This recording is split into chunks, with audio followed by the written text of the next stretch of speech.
we can get really stuck into, and it's a comment, by the way, this person asking this question, this is common, right? I read a 2015 study that said this was like 700 men, 700 couples, that men prefer sex in the morning and that women prefer sex in the evening.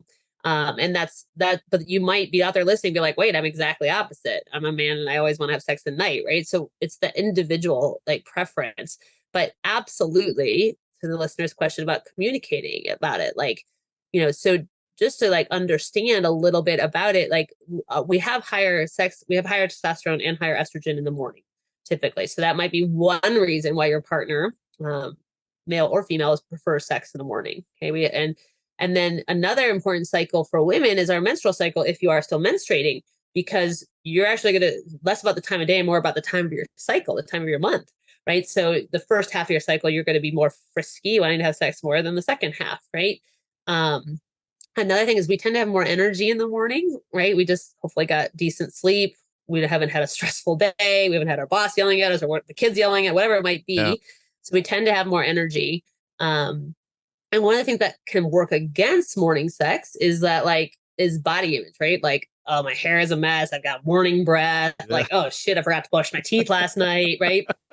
You're like farting in bed, whatever might be going on, right? So there can be that works against morning sex. So whatever it is for you, to the listener's question, communicate that to your partner.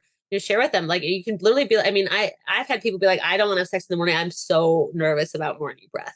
And to me, I was like, do they even have morning breath? Like, I didn't notice, but they knew that they noticed and they were self-conscious about it. And it kept them so that like what we figured out was like, he got up and brushed his teeth, like, before we because then he was able to relax more. So there's always a way, but the communication, and I know I say this with almost every question because it's so important. Communication is key. You cannot read your partner's mind. They cannot read yours. And when we make assumptions, we are almost always some degree of inaccurate, some degree of wrong, right? So have the questions, ask the questions. Why is it that you prefer sex at night, right? Why is it that you prefer sex in the morning? And then finding out, also like try an afternoon delight if you can. That's a fun one to try. Like, see what that feels like for the two of you, right? We don't have to just have sex in the morning or night, right? I'm not saying we can just willy-nilly. It'd be great if we can have sex whenever we want, but that's not the reality for most people.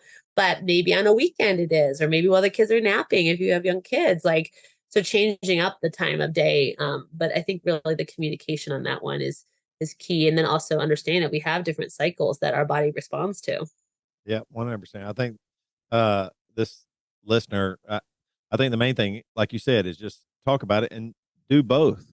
Like if one person prefers it this time and another person prefers it this time, do it, because it can work in both time frames for sure. Totally. And when you mix it up a little bit, it gets more fun. Like, it really does. Mm-hmm. Like if you get into a routine, sometimes it can get a little dull, or even if it's not dull, it can feel like, oh, well, this is just scheduled. It's not spontaneous or romantic. But I think if you mix it up a little bit and go, oh, you know what? It's only 2 p.m. What if we did it now? And then that way we can watch, delight. Yeah, I know. Now tonight at 8 p.m. we can watch HGTV and be done,